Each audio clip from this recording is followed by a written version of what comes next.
Welcome to Planet Microcap. I'm your host, Robert Kraft, and joining me today is Dominic Wells, founder and CEO of Onfolio Holdings. It's a publicly traded company. The symbol is ONFO. Dominic, thank you for joining me today. How you doing? Yeah, I'm doing well. Thanks. Thanks for having me. It's great to have you on.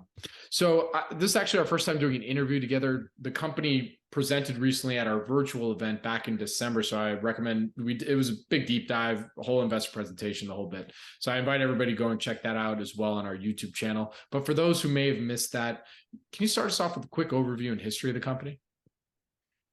Sure. Yeah, we are a company, a holding company, which buys already profitable online businesses, and then we usually take over the management of those companies. And the aim is to hold them long term, grow them, and in the scenarios where we don't take over the management, then we still buy a controlling interest and augment the management.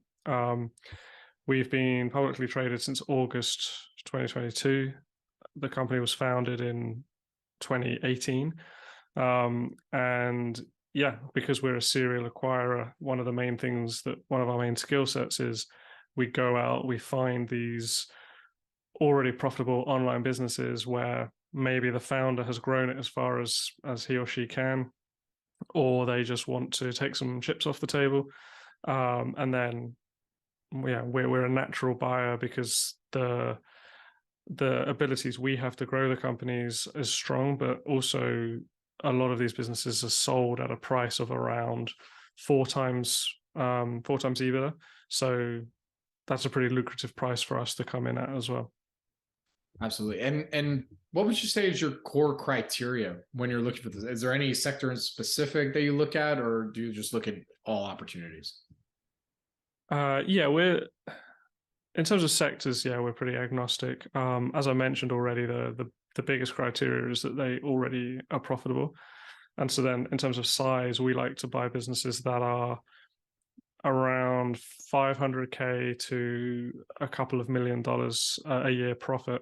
And that's because if they're any smaller, there's not really enough meat on the bone for us to do anything with. We often install a new CEO at the company, so need to account for their salary. And then if you start to go larger than that, then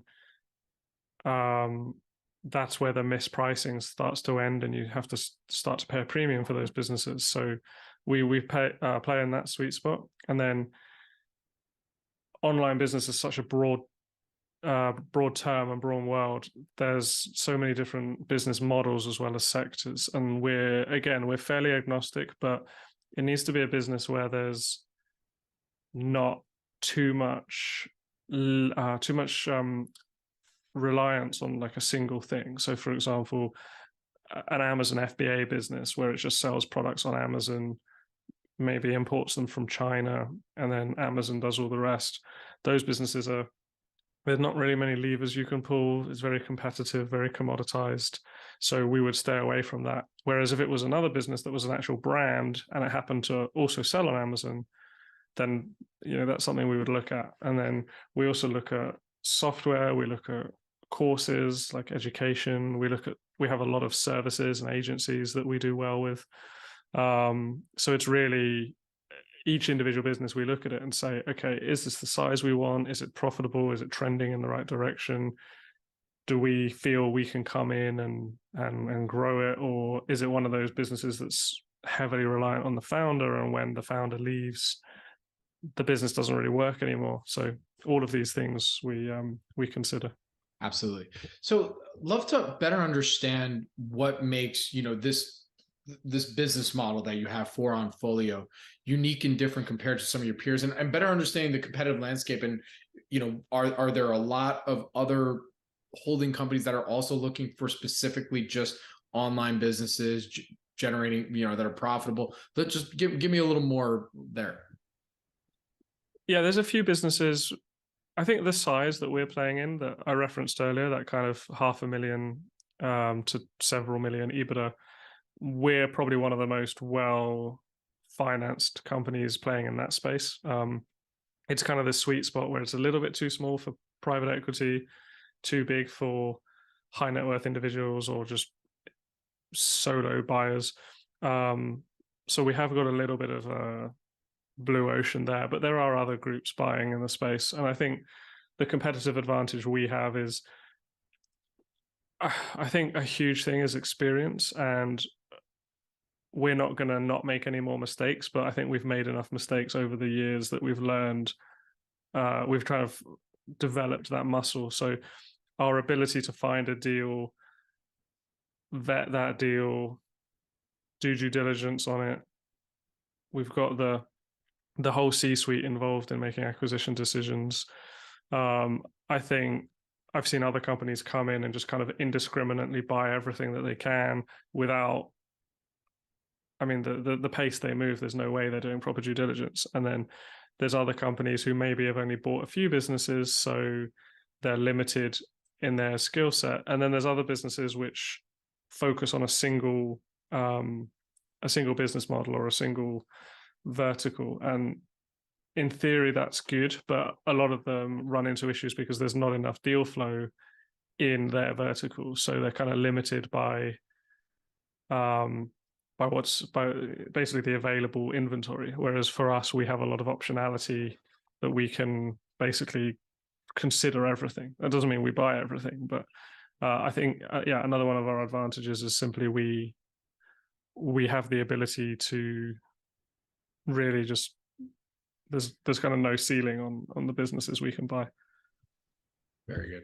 And Dominic, real quick, what's your background? You know, how obviously you founded this company. So what were you doing prior? Well, prior to 2012, I was teaching English in Taiwan. So I graduated in 2006 with a degree in media, and then I went to Asia to teach. And in 2012, I didn't want to do that anymore. So I learned all about internet marketing, how to build businesses online, how to get them profitable and things like that. And I started to build an audience who were interested in seeing what I was doing. So I was basically sharing my results. And eventually I started buying businesses rather than building, because it's just a much more lucrative endeavor. And my audience started to say, well, can you help us to do that? And that was really the inception of Onfolio, where we just worked with individuals to help them buy and grow online businesses. And that scaled pretty quickly, but we realized it made more sense to be a holding company and have investors invest in us rather than own individual businesses. And so, yeah, the short answer is I've spent about 10 years in this space, just growing and managing and buying and building and sometimes selling online businesses. Absolutely. All right. Well, Dominic, to close us out here today, from what you can tell us, what would you say are some of the company's value catalysts now for 2023?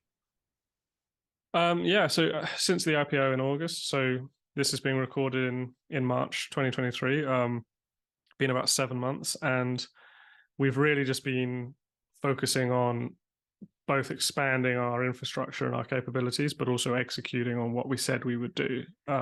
So we've been deploying the IPO funds on buying profitable businesses. And so the value drivers for us are to continue to buy online businesses, to raise additional capital that doesn't dilute common shareholders.